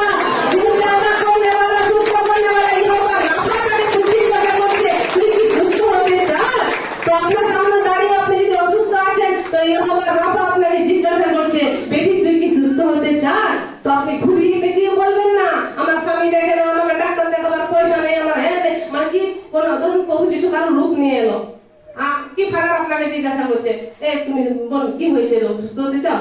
তো তুমি জানো ফারাক আমার টাকা নেই, মানে তুমি চাইছো ফারাক টাকা দে, হ্যাঁ বাবা মন্ডলীর সবাইকে বলে টাকা দে, তুমি বলো যে সুস্থ হতে চাই, তার ভিতরে ঈশ্বরের আত্মা আছে, তিনি প্রার্থনা করবেন আর তুমি সুস্থ হয়ে যাবে, সোজা বলো না ঘুরিয়ে পেঁচিয়ে আমাকে জল সঞ্চালনটাতে ডুবাতে হবে, কারণ আমার লোক নেই। ও প্রভুকে বলছে, আমার প্রভু দাঁড়াও, ও যখন কাঁপবে না আমাকে নিয়ে ওখানে ডুবাবে। হালেলুয়া। মহাশয়, আমার এমন কোনো লোক নাই যে জল কম্পিত হয় তখন আমাকে পুষ্করিণীতে নামাইয়া দেয়, আমি যাইতে যাইতে আরেকজন সেখানে নেমে পড়ে, তাহলে ও সুস্থ হয়, আমি সুস্থ হয় না। এবার যিশু কি উত্তর দিচ্ছেন? যিশু তাহাকে কহিলেন, উঠো। যিশু কহিলেন, উঠো, আর তোমার খাট তুলিয়া লইয়া চলিয়া বেড়াও। হালেলুয়া। তোকে বলছি উঠ, আর খাট তুলে তুই কি কর, চলে ফিরে বেড়া। 38 বছর ধরে যে নড়তেও পারেনি, ঘষলেও যেতে পারেনি পুষ্করিণীর কাছে, তাকে প্রভু এসে বলছে উঠ, উঠে খাট তুলে কি কর, চলে ফিরে বেড়া। হালেলুয়া। এই বাক্য যখন 38 বছরের রোগী শুনছে, এই বাক্য কার থেকে আসছে? প্রভু যিশুর থেকে না। প্রভু কি বলছে, উঠ। যেমন সেদিন পিতরকে বলেছিল, প্রভু যখন অপছায়া বলেছিল, প্রভু যিশু জলের উপর দিয়ে হেঁটে আসছিলেন, আর যে চেলারা ভয় পেয়ে গেছে, আরে প্রভু অপছায়া, ভূত ভূত ভূত, তখন প্রভু বলছে ভয় করিও না, সাহস করো, আমি। তখন পিতর বলছে 12 চেলার মধ্যে, প্রভু ওই যদি আপনি হন তো আপনি আজ্ঞা দেন, আমি চলে যাব আপনার কাছে। আরে প্রভুই তো আসছে, কিন্তু পিতর আলাদা, ওটা আলাদা বিষয়, আমি যাচ্ছি না। পিতর বলছে প্রভু তুমি যদি হও তো আমাকে আজ্ঞা দাও, আমি যাব। তো প্রভু সেদিন একটাই বাক্য বলেছিল, কি বলেছিল? আইসো, আইসো, হিন্দিতে যেটা আ। ওই একটা বাক্য ধ্যান রেখে পিতর যখন চলছে, ও জলে চলছে। হালেলুয়া। আর যখন ঈশ্বরের বাক্যে আমরা ধ্যান রাখি না, তো আমাদের সমস্যা থাক না, ও সমস্যা আমাদেরকে ফেলাতে পারে না। আমরা ওই সমস্যার উপর দিয়েই চলে যাব, ওই রোগের উপর দিয়ে আমরা মহিমা করতে করতে আমরা বিজেতা হয়ে যাব। হালেলুয়া। তো এদের সমস্যা ছিল কি? ঢেউ, এমনকি শান্ত জল নয়। আপনারা যদি বাক্য সেখানে পড়েন, ঢেউ, তরঙ্গ, নৌকা হিলহিল করছিল। তবে তো মানে শিষ্যরা ভয় পেয়ে গেছিল, যে তখন তারা যিশুকে মনে করছে, আর যিশু ওখানে একা প্রার্থনা করছে। অনেক বড় কার্য করার পর, আশ্চর্য কার্য করার পর, কি কার্য করেছিল? 2টো মাছ 5টা রুটিতে 5000 পুরুষকে খাইয়েছিল। বাকি তো মেয়ে ছেলে, ছোট বাচ্চা, বুড়ো, বয়স্ক ছিলই, শুধু গিনতি হিসাবে 5000 বলেছে। তো এত বড় কার্য করে প্রভু যিশু চলে গেছিলেন পিতার কাছে একাই। ছেলেদেরকে জবরদস্তি পাঠিয়ে দিলেন, যা তো ওইপারে যা, আমি আসছি। তো তিনি লোকদেরকে বিদায় করলেন। এই নয় মহিমা নিলেন, আমি কাজ করেছি, আমি 2টো মাছ আর 5টা রুটিতে 5000 লোককে খাইয়েছি, আমাকে প্রশংসা দেখ। প্রভু প্রশংসা নিতেন না। এই 38 বছর রোগীকে যখন চাঙ্গা করলেন, প্রভু সেখানে দাঁড়িয়ে থাকেননি, আমার পরের পদে পড়বো, তিনি চলে গেলেন অনেক লোক দেখিয়ে। আর আমরা কি করি? যখন সুস্থ হয়ে দাঁড়িয়ে থাকি, বলুন আর শিরোমণি দিদি প্রার্থনা করেছে আর সুস্থ হয়েছে, এই লড়া চলেছে, একটু মনে করি কি না? আমরা মনে করে হ্যাঁ বলুন, হ্যাঁ দিদি প্রার্থনা করে, হ্যাঁ ফাদার প্রার্থনা করেছে, বলুন। তো এটা আমরা যদি প্রভু সন্তান হয়, আমরা মহিমা নেওয়ার জন্য থাকবো না, আমরা কাজ করে দেবো। প্রভু কাজ করে দিত আর চলে যেত। 2টো মাছ 5টা রুটি দিয়ে তিনি 5000 পুরুষকে খাইয়ে দিয়ে, বাকি তো মেয়ে ছেলে বৃদ্ধদেরকে খাইয়ে দিয়ে, এমনকি শুধু খাইয়ে নয়, বাইবেলে এখানে লেখা আছে তৃপ্ত হয়ে গেছিল যতজন খেয়েছিল। প্লাস কত বেঁচেছিল? 12 ডালা। Hallelujah, hallelujah. আপনি এমন আশীর্বাদ পাবেন, এমন আশীর্বাদ পাবেন, আপনার আশীর্বাদের দ্বারা লোক আশীর্বাদিত হইবে। হালেলুয়া। আপনি লোককে সাহায্য করবেন, আপনি দেনেওয়ালা হবেন। হালেলুয়া। তো প্রভু ঈশ্বরকে ধন্যবাদ দিয়ে তিনি যখন ভাগ বাটোয়ারা করলেন, অত লোককে খাওয়ানোর পরও 12 ডালা বেঁচে গেছে। কত বড় আশ্চর্য কাজ! প্রভুকে দাঁড়ানো উচিত ছিল। ওরা যারা প্রভুর পেছনে ঘুরছিল, এত তো মহিমা, প্রভু তুমি কিভাবে করলে, প্রভু তুমি কিভাবে করলে, হ্যাঁ 5টা রুটি আর 2টো মাছকে তুমি কিভাবে করলে? না, প্রভু তাদেরকে বিদায় করে নিয়ে, ছেলেদেরকেও বিদায় করে নিয়ে ব্যবস্থা দিয়া, যাও তুমি লোক যাও, পিড়াপিড়ি করলেন, বাইবেলে লেখা আছে বাংলায়। তো তিনি চলে গেলেন প্রভুর ঈশ্বরের কাছে, পিতার কাছে। তো যখন তিনি পিতার কাছে গেলেন, তিনি সেখানে আরো বল প্রাপ্ত হলেন, আরো সামর্থ্য প্রাপ্ত হলেন। তারপর কি করলেন? তিনি জলে চললেন। আমরাও চাই আমাদের দ্বারা প্রভু আশ্চর্য কাজ করেছেন, আমরা মহিমার জন্য, নিজেদের মহিমার জন্য দাঁড়িয়ে না থেকে আমরা আবার পিতার সঙ্গতিতে যখন যাই, পিতা আমাদেরকে আরো সামর্থ্য দেন। আপনি জ্বর ব্যক্তিকে সুস্থ করলেন, আপনি আবার আপনি মাথা ব্যথাকে সুস্থ করলেন, আপনি কোনো দুষ্ট আত্মাকে বার করলেন, আপনি যখন আবার পিতার সান্নিধ্যে যাবেন, পিতার গ্রেসকে আরো নেবেন, আপনি কি করবেন? আপনি ক্যান্সার ব্যক্তিকেও সুস্থ করে দেবেন।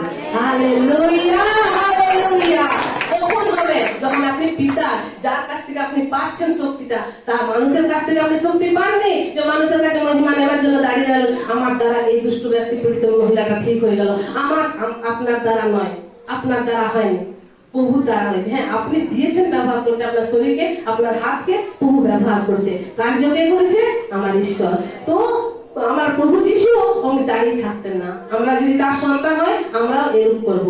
আমরা নিজেদের মহিমা নয়, আমরা ঈশ্বরের মহিমা করব, কারণ কার্য তিনি করেন। তো প্রভু যিশু অত বড় আশ্চর্য কার্য করার পর পিতার সান্নিধ্যে চলে গেলেন। আমরা যদি পরের বাক্যগুলো ওইখানে পড়ি, তো দেখবো জলে তো তিনি চললেনই, পিতরকেও চলালেন, প্লাস আবার গিনেছিল জায়গায় যখন এলেন, সেখানে বিস্তর রোগীরা ছিল। আর তারা কি বলছে জানো? বলছি প্রভু তোমার কাপড়ের কোনটাই ছুতে দাও, এই যে এত সব লোকের আছে, অনেক রোগীকে নিয়ে এসেছিল যে সময় প্রভু এসেছে, তো তোমার কাপড়ের মানে কাপড়টাই একটু স্পর্শ করতে দাও। তো প্রভু ওই রোগীরা প্রভুর কাপড় স্পর্শ করছে আর সুস্থ হয়ে যাচ্ছে। হালেলুয়া। আপনি যখন ঈশ্বরের সামনে বসবেন না, আপনার চুল থেকে শুরু করে কাপড়, ওড়না, সব আপনার সামর্থ্য বার হবে।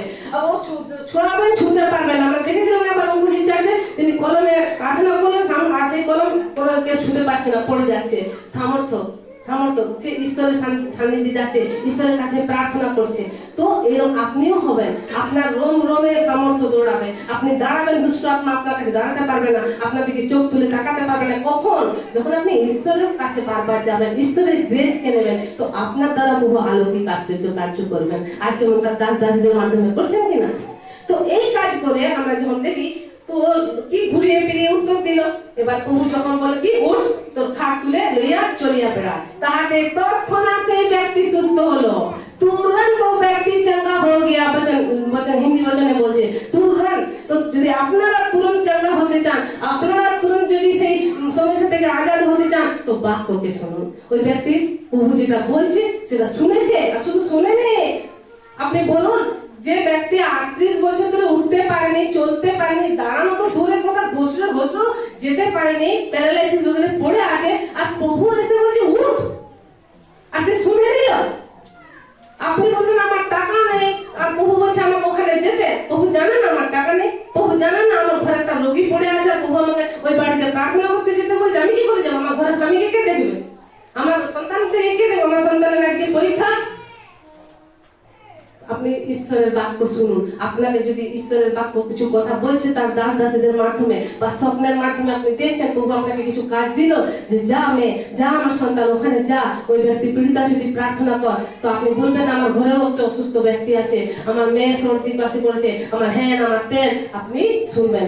38 বছর ধরে রোগী যাকে প্রভু বলে উঠ, আর শুধু উঠ নয়, কি কর, তো খাটটাও তুল, আর শুধু তুল নয়, কি কর, চলে ফিরে বেড়া। আপনাদের আশ্চর্য লাগছে না? 1 বছর 2 বছর 38 বছর ধরে যে ব্যক্তি পড়ে আছে, প্রভু এসে তাকে বললো, যখন সেই ওই কথাগুলো বলছে, ও চাইছে ওর মতো, মানুষের মতো। আমরা চাই আমরা মানুষের মতো, হ্যাঁ চলো আমি রোগী আছি, তো ফাদার ওখানে ভালো ডাক্তার আছে, নিয়ে চলো, এটাই বলবো না ফাদার, কিন্তু আমার কাছে টাকা নেই না, ওই ডাক্তারের অনেক ফিস, একটু তুমি মন্ডলীর লোককে বলো না, সবাই মিলে যাতে টাকা দিয়ে দেয়। আরে তুই বল আমি সুস্থ হবো, তুমি প্রার্থনা করে দাও ফাদার।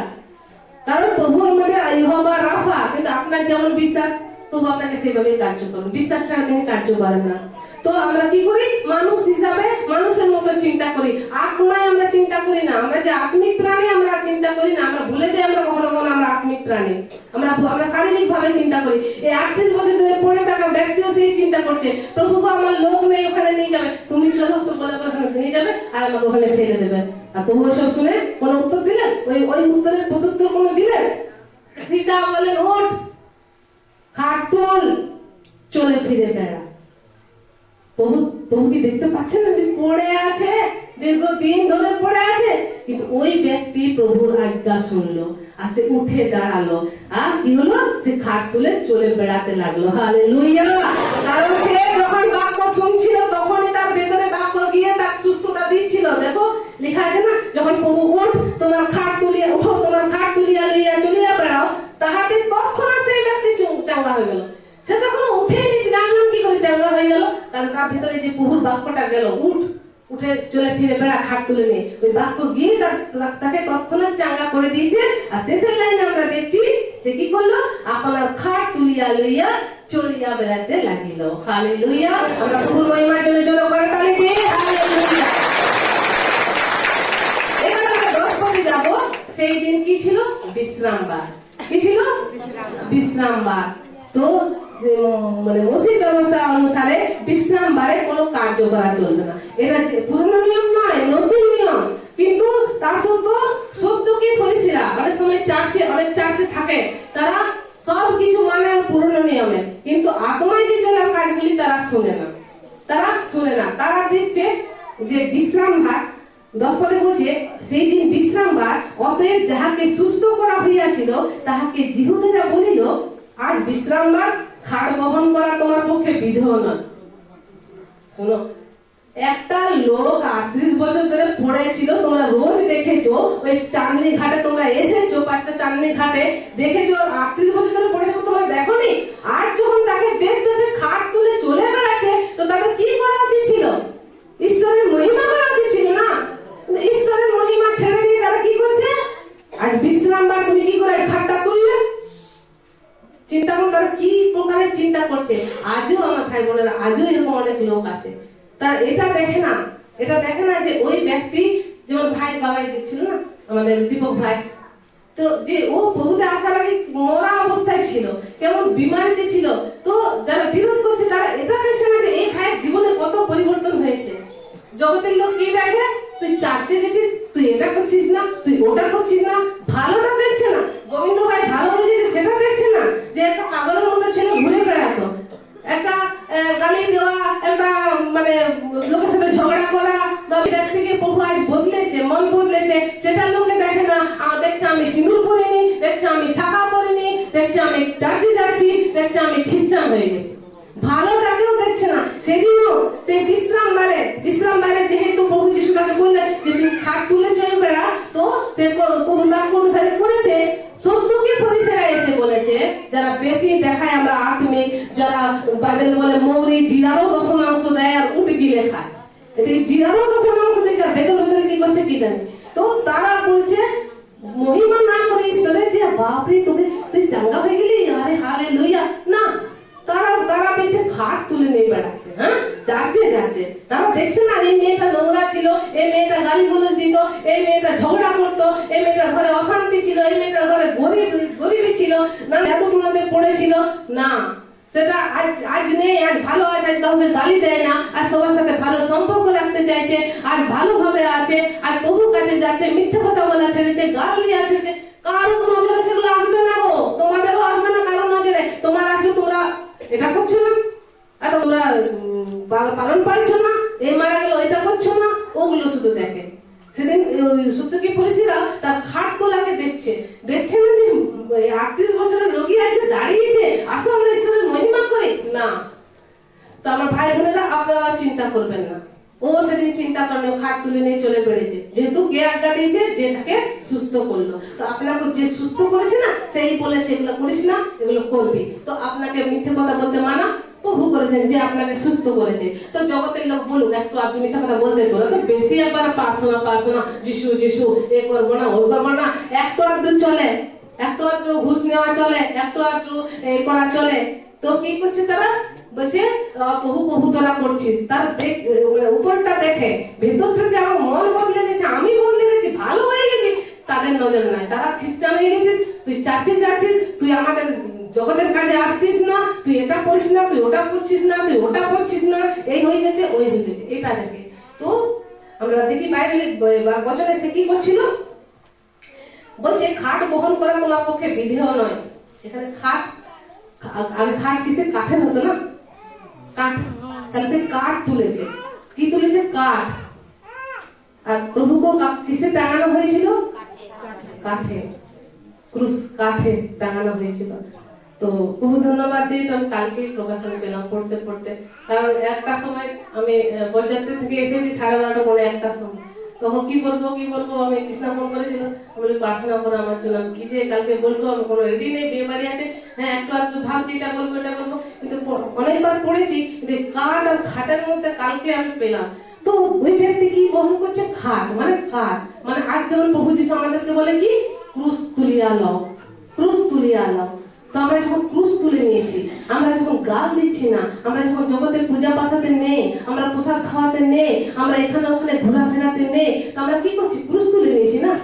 ওই ভাই কি করে বেড়াতো, এই ভাই কি করে বেড়াতো, আরো আমাদের মধ্যে অনেক আছে, এই যে আমাদের শৈলেন্দা, এই যে আমাদের পুষ্পের বল, কি বললো না, কি আমি উলঙ্গ হয়ে ঘুরে বেড়াতাম, কিন্তু আজ যে এত ভদ্র হয়ে গেছে, এত ভালো হয়ে গেছে, মিউনিসিপালিটি সেটা দেখতে পাচ্ছে না, ঘর থেকে বার করে দেবো, খ্রিস্টান হয়ে গেছে, ভালোটা দেখতে পাচ্ছে না, সেদিন ওরা ভালোটা দেখতে পায়নি, কিন্তু সে কি করছিল, খাট তুলে নিচ্ছিল। আর আমাদের ভাইয়েরা বোনেরা কি তুলে নিয়েছি আমরা, কাঠ, সেও খাট তুলেছিল কাঠ রূপী সেদিন। আজকে প্রকাশন বলছে আজকে আমরা যিশুর কাঠকে, যিশুর ক্রুশকে তুলে নিই, আর যখন ক্রুশকে তুলে নিই তখন জগতের লোকেরা সেদিন যেমন সত্যকে পুলিশরা ওই ব্যক্তিকে বলছিল এটা তোমার বিধেয় নয়, এটা তুমি আজকে কাঠ তোলা বিশ্রাম, বা আজকে তোমার কাঠ তোলা ঠিক নয়। তো সেই ব্যক্তি কি বলছে শুনুন, কিন্তু সে তাহাদেরকে উত্তর করিল, যিনি আমাকে সুস্থ করিলেন তিনি আমাকে বলিলেন তোমার খাট তুলিয়া লইয়া চলিয়া বেড়াও। Hallelujah, hallelujah.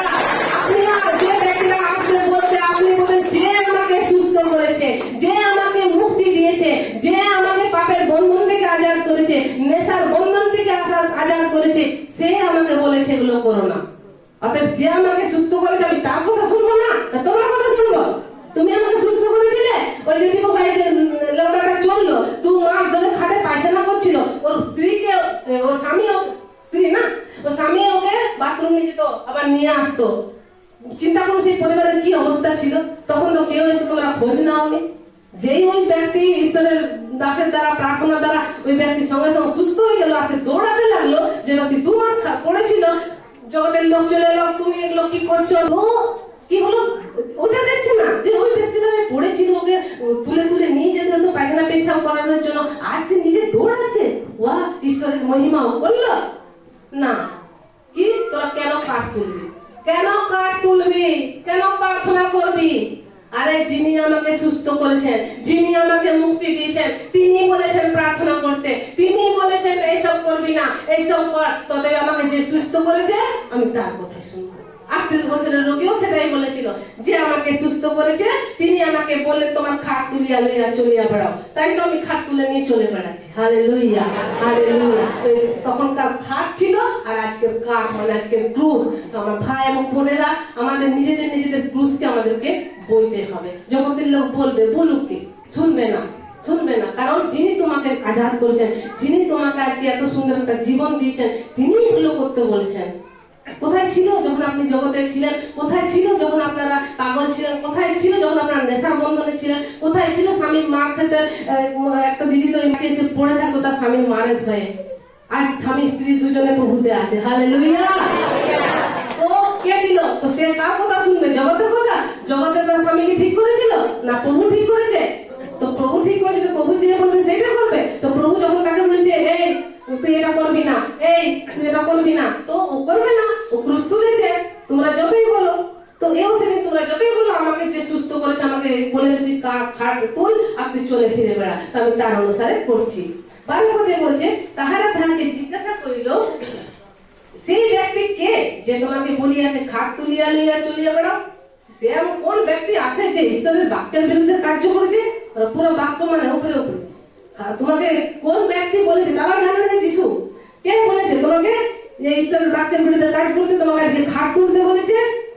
তখন কিন্তু যে সুস্থ, 13 পদে বলছে যে সুস্থ হইয়াছিল, মানে ওই 38 বছরের রোগী, তারা সে জানতো না কে আমাকে সুস্থ করলো। সে বললো না যিশু চিনতো না। তবে তো যিশু যখন বললো তুই কি সুস্থ হতে চাস, তো কি বললো?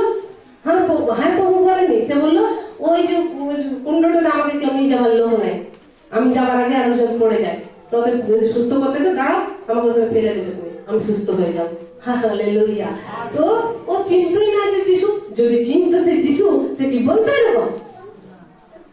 আজকে জগতের লোক যদি চিনে যে এরা যিশুর লোক, এদের ভিতরে যিশুর আত্মা আছে, তো তারা কি বিরোধ করতো?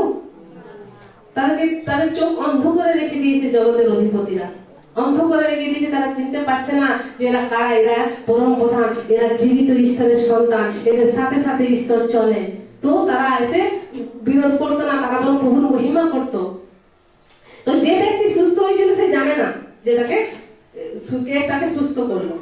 তো এই কারণ সে জানিত না তিনি কে, কারণ সেখানে অনেক লোক থাকাতে যিশু চলিয়া গিয়াছিলেন। অনেক লোক ছিল।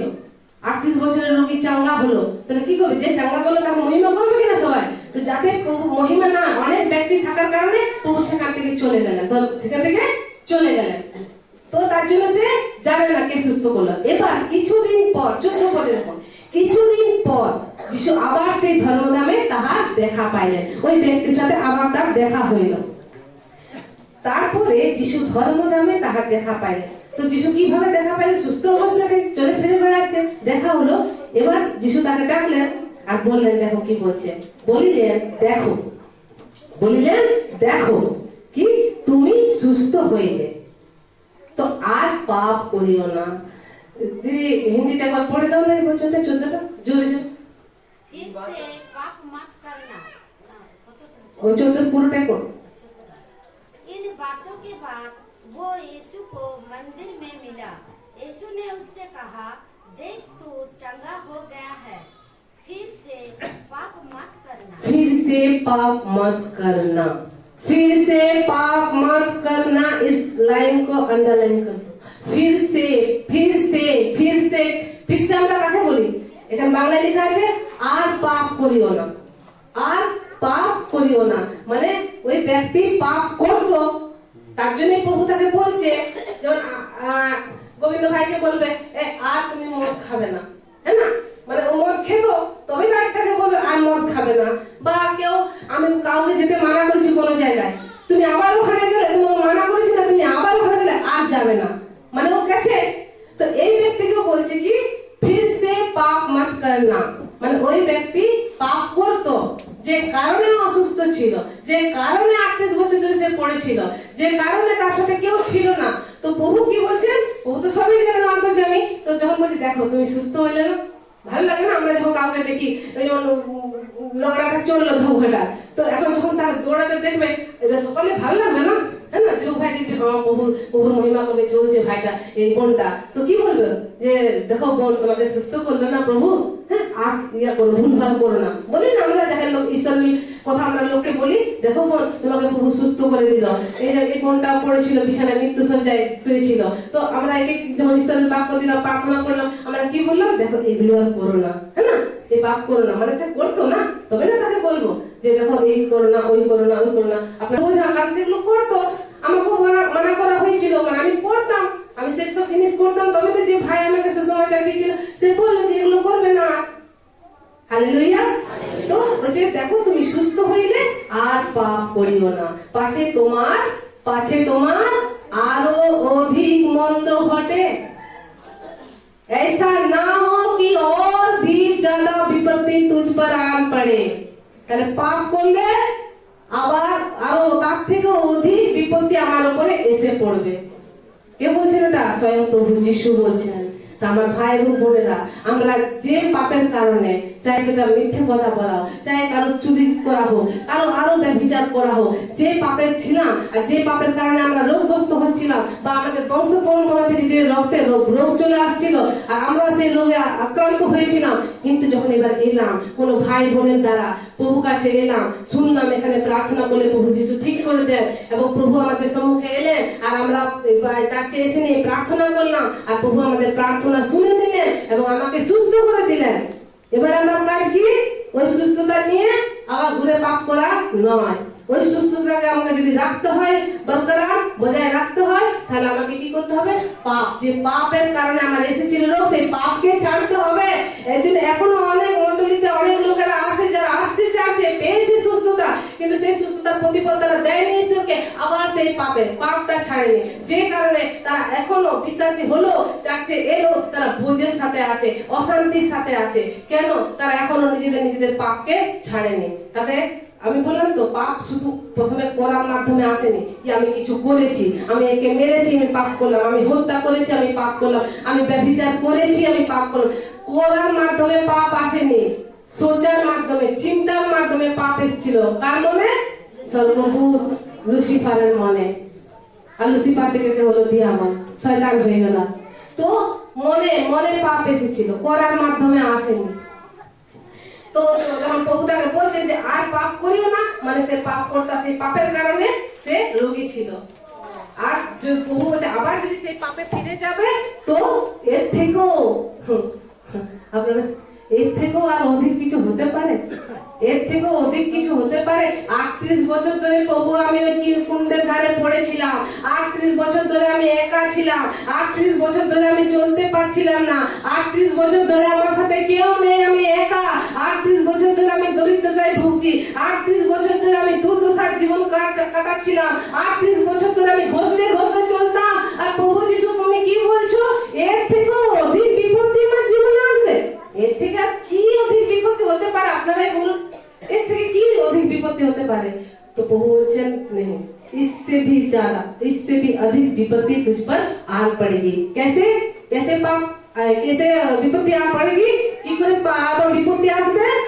যদি আবার ওই পাপকে দোহরাস, তুই ব্যভিচার করতিস, প্রভু এসে ছেড়েছিস, তো ছেড়ে দে, আর ওটা দোহরাবি না, নইলে তো যা অবস্থা ছিল তার থেকে অধিক আরো বিপত্তি আসবে। কারণ এটা প্রভু বলছেন। তাই আমরা নিজেদের পাপ আমরা জানি, কারণ দাউদ বলছে গীত সংগীতা 51 কি আমার পাপ আমার সম্মুখে আছে।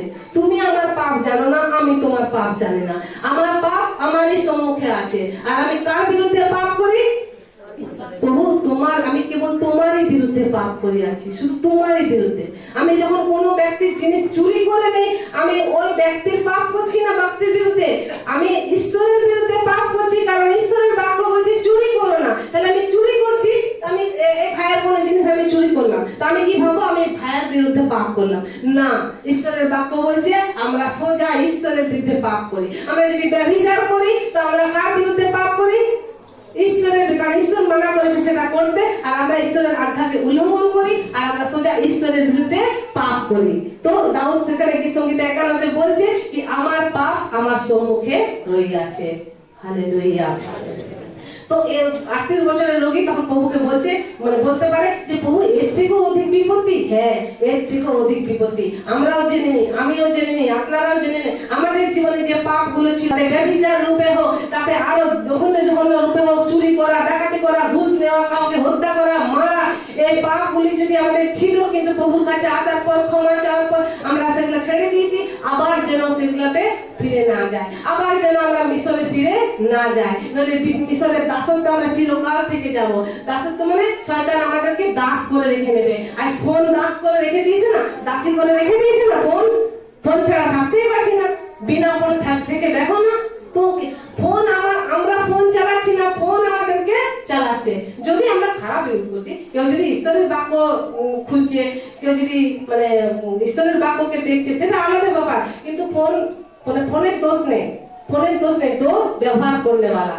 তুমি কিভাবে তাকে ব্যবহার করবে। ফোন ভালো কাজেও আছে, খারাপ কাজেও আছে, তো তুমি দেখে নাও তুমি কি কাজে ব্যবহার করছো।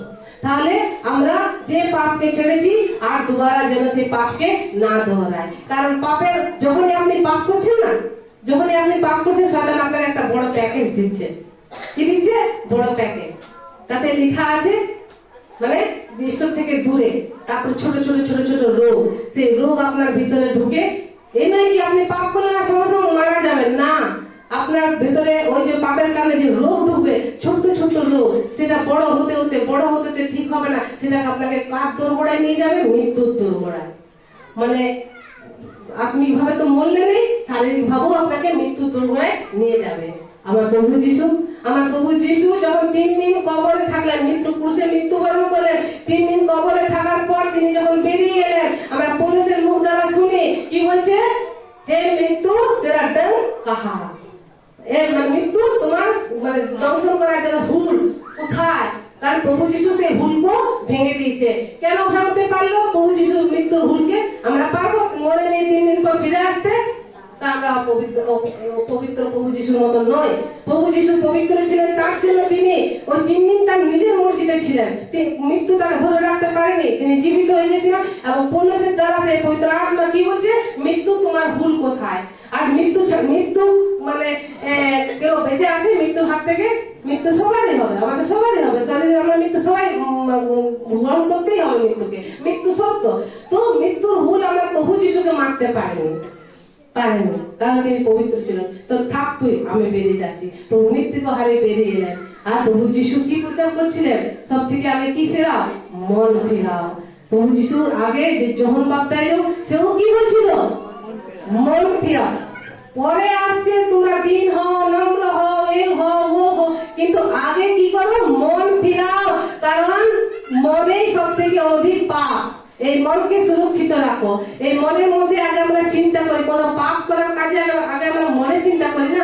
তাই তো বাইবেল বলছে সবচেয়ে ज्यादा तू किसको रक्षा कर? मन की रक्षा कर।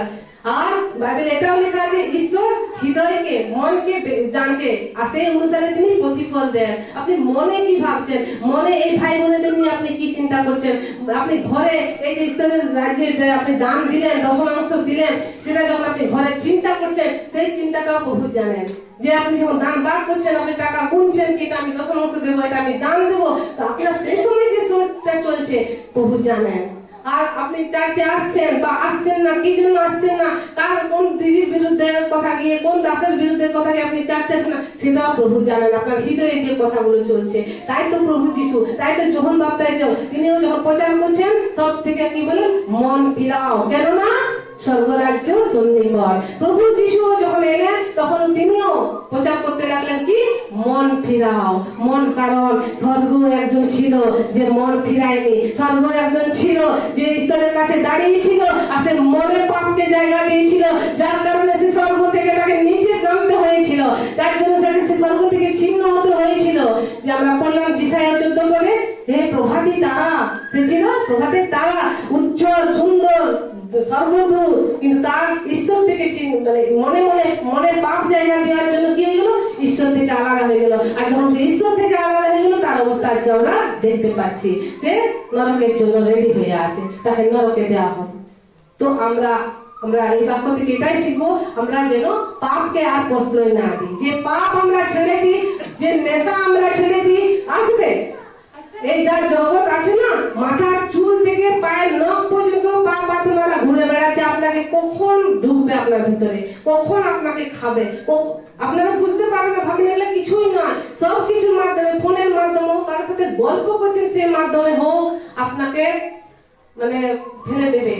আমি একটা দিদি স্টেটাস দেখছিলাম, ব্রন ক্রিশ্চান আর তার ভাগ্নের বিয়ে, যেমন আমার ভাগ্নের বিয়ে, তারও ভাগ্নের বিয়ে, আর পুরো হলদি মন্দি লাগিয়েছে, এবং তার মা যারা বন খ্রিস্টান, ছেলের মাথায় এমনি আঁচল দিয়েছে, যেমন জগতের লোকেরা না আঁচল দিয়ে থাকে মায়েরা, তো লেখবে না।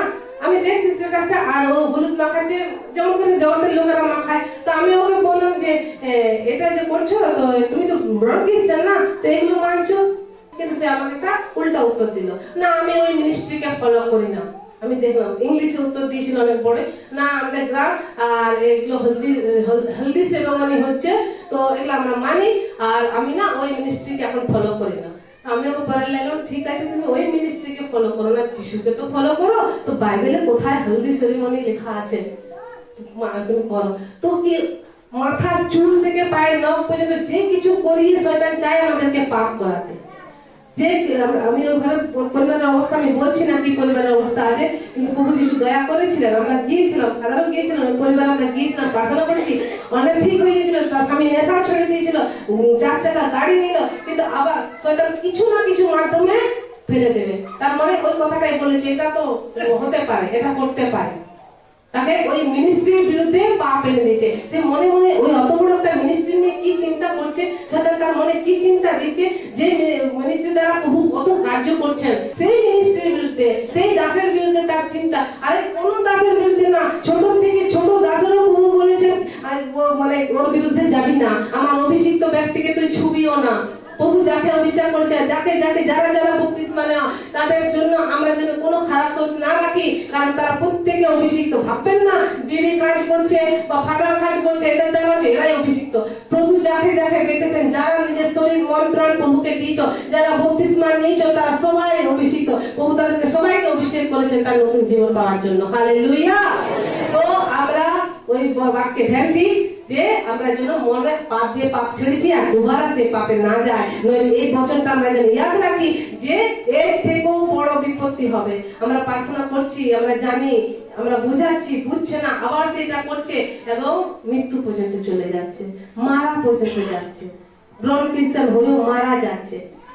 বোঝানো হচ্ছে কিন্তু তবুও বুঝছে না। আমাদের জুড়ে প্রার্থনাতে অ্যাক্সিডেন্ট হচ্ছে, এই পরিবারে নানা ধরনের রোগ বিমারি আসছে, যিশুর লোক। আমরা তাদের বাড়ি গিয়েছিলাম, নানা ধরনের মূর্তি, কার মূর্তি? যিশুর মূর্তি। তো মূর্তি পূজাই তো হলো, আমরা যিশুর মূর্তি তো যেন পূজা না করি। আরে কেউ যিশুর মূর্তি, আচ্ছা যিশুর যদি মূর্তি বানাচ্ছ, কাঠের হোক বা পাথরের হোক বা মাটির হোক, ওর তো শিল্পকার কেউ আছে, ওই পাথরের মূর্তির সৃষ্টিকর্তা তো কেউ আছে। আমার স্বামী ছবি আঁকে, আমার স্বামী একটা ছবি এঁকেছে, যিশুর ছবি এঁকেছে, তো আমার স্বামী সৃষ্টিকর্তা হয়ে গেল না। ওই যিশুর চাদর কেমন হবে আমার স্বামী ঠিক করলো, ওই যিশুর চোখ কেমন দিবে আমার স্বামী ঠিক করলো, তো আমি ওই ফটোর সামনে যে ঝুঁকবো? ওটা সৃষ্টিকর্তা আমার স্বামী হয়ে গেল। তো তোমরা যারা যিশুর মূর্তিকে নিয়ে প্রণাম করো, তারা যেন সেইরকম পথে না চলি। আমরা না যিশুর মূর্তির সামনে ঝুঁকবো, না যিশুর ফটোর সামনে ঝুঁকবো, তো আমরা এইটার সামনে ঝুঁকবো। হালেলুয়া। বাক্য কি বলছে? বাক্য যদি বলছে উঠ, তো আমরা উঠবো, তাতে আমার যতই কষ্ট। বাক্য যদি বলছে তুই যা, এই কাজ তোকে আমি দিচ্ছি, তাতে আমার কাছে যদি পয়সাও না থাকে আমি বার হয়ে যাবো। ব্যবস্থা করনেওয়ালা ঈশ্বর আমার সাথে আছে, তার নামেই ইয়েহোভা ইরে। তাহলে আমি মুখে বলছি প্রভু তুমি ইয়েহোভা ইরে, আর আমি চিন্তা করছি আমার কাছে টাকা নেই, আমি যাবো কি করে কোনটা করে প্রার্থনা করতে? আরে ব্যবস্থা করনেওয়ালা ঈশ্বর তোমার সাথে আছে, তিনি ব্যবস্থা করবেন। আরে তুমি বলছো আমি অসুস্থ, আমি যাবো কি করে? ইহোবা রাফাকে তুমি বলছো মুখে, তো বলো, প্রার্থনা করো, হে ইহোবা রাফা, হে চাঙ্গা করনে वाला ঈশ্বর তোমার সাথে আছে, তুমি কি কেন চিন্তা করছো? যদি শান্তি চাই সেই ঈশ্বর তোমার সাথে, ইহোবা সালম একজনে, তার মধ্যে সব কিছু বর্তমান, তিনি সব কিছু করতে সামর্থ্য। তো আমার ভাই এবং বোনেরা, আপনারা বাক্যে ধ্যান দিন। এই বাক্য যখন আপনারা ভেতরে যেতে দিবেন, ওই 38 বছর পড়ে থাকা রোগী, চাই আপনার 10 বছর, চাই আপনার 15 বছর, চাই 25 বছর আপনি ক্যান্সারে, টিউমারে বা আরো কিছুতে ভোগ করছেন, আজ ঈশ্বরের বাক্যকে ভেতরে নিন। আপনার কিডনি খারাপ আছে, আমাদের বেশি একদিন বছর বোঝাচ্ছিল, এত সুন্দরভাবে বোঝাচ্ছিল না, আমরা গিয়েছিলাম একটা জায়গায় প্রার্থনাতে, তো বচনটা আমরা বলতে পারছি না, সে বলছে, ও আমার বাক্য দুধারী তলোয়ার এবং মানে কি বলবো, যে দুধারী তলোয়ার এবং মর্মভেদী, অন্তরের ভেতরে যায়। তো বলছে দেখো, ডাক্তারের অস্ত্র যেখানে যেতে পারে না, আমাদের ঈশ্বরের বাক্য সেখানে চলে যায়। Hallelujah, hallelujah. সিনা, ধমনী বলো, কিডনি বলো, আর কিছু বলো, যেখানে দেখতে পাচ্ছেন সেখানে বাক্য যখন যাবে, সেই বাক্য সুস্থ করে দেবে, কারণ সে দুধারী তলোয়ার, সে সেটাকে পুরো ঠিক করে রেখে দেবে। সে মর্মভেদী, হৃদয়ে কে যেতে পারবে? হৃদয়ের কথা কে জানতে পারে? ঈশ্বর। আর ঈশ্বর হচ্ছে এই বাক্য। তো যেখানে ডাক্তারের যন্ত্রপাতি যেতে পারে না, যেখানে কোনো মানুষ যেতে পারে না, যেখানে আপনার মা বাবা যেতে পারে না, তো সেখানে ঈশ্বরের বাক্য যাবে। তো ঈশ্বরের বাক্যকে ভেতরে যেতে দিন, বাক্যের সময় ধ্যান দিয়ে শুনবেন, বাক্যের সময় এই দিকটা যেই শুনে, একটা ছোট বাচ্চাও যদি সেদিন ছোট একটা মেয়ে, আমাদের ছোট ভাইয়ের মেয়ে শোনাচ্ছিল বাক্য না, তো ও বাক্য বলছে, তাই ও যেমন ও বুঝুক না বুঝুক, কিন্তু ওর মুখ দ্বারা কি বাক্য বার হচ্ছে?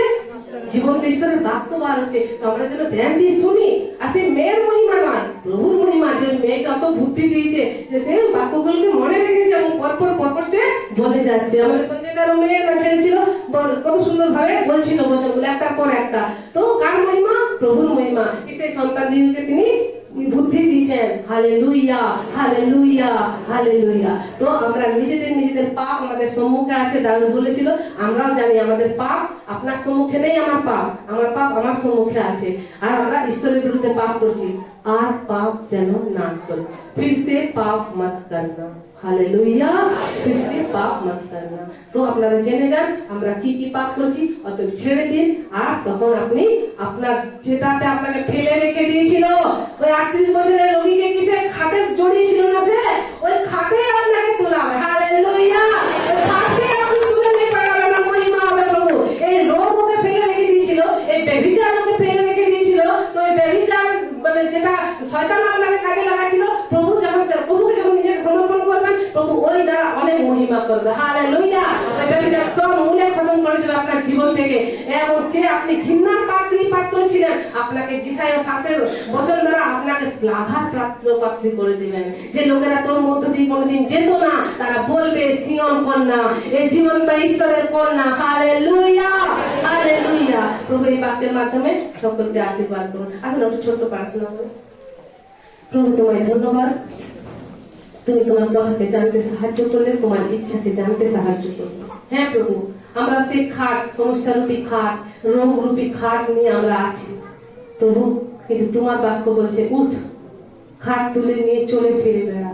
প্রভু প্রত্যেককে সাহস দাও যেন তারা উঠতে পারে, সেই পাপ ছেড়ে, সেই খাট ছেড়ে, এবং সেই খাটকে তারা নিয়ে চলে ফিরে বেড়ায়, সেই সাক্ষ্যকে নিয়ে চলে ফিরে বেড়ায়, এবং লোকেরা তোমার মহিমা করে, তোমার মহিমা করে। প্রভু প্রভু আজকের বাক্য যে পাপের বিষয়ে, প্রভু আমাদের হাতকে, যেটাকে তুমি সব থেকে বেশি রক্ষা করতে বলেছ, আমাদের সকলে এখানে যত জন, যত কান এই শূন্য বাক্যকে, প্রভু এই সকল ভাই বোনেদেরকে, তাদের বিশেষ করে হাতকে আমি তোমার রক্তে ঢাকি, তোমার রক্তের সামর্থ্যে প্রভু তাদের হাতকে এমন করে দাও যাতে সেখানে কোনো শয়তান কথা না বলতে পারে, আর প্রভু এই বাক্য যেন চুরি করতে না পারে, আর সেখানে কোনো প্রলোভন যেন দেখাতে না পারে। আমাদের যুবক যুবতীরা আছে প্রভু, প্রভু তাদেরকে তুমি সামলাও জগতের প্রলোভন থেকে। প্রভু প্রভু তারা যেন রক্ষা পায়, শয়তানের জালে পা না রাখে, কারণ শয়তান দানা দেয় কিন্তু জালটা দেখতে দেয় না। প্রভু আমাদের সন্তান সন্ততিকে, আমাদের চার্চের প্রত্যেক মণ্ডল, প্রত্যেক বিশ্বাসীকে তুমি সে আত্মিক চোখ দাও যাতে শয়তানের জাল কি তারা দেখতে পায়, দানাকে নয় পিতা,